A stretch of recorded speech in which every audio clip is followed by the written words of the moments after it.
With Tefal, from 2008, we want all our products to be repairable and to be repaired. We believe that our products should be able to be used for many years, even after a possible defect.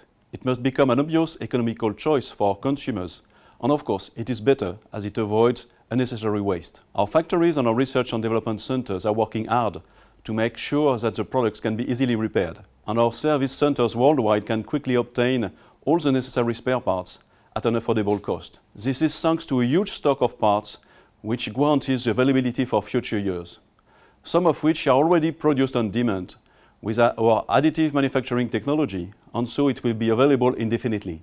So we needed to make it more obvious to the consumers that repairs are possible and indeed preferable. We want our consumers to be able to identify a product which will have many years of use even after a possible defect.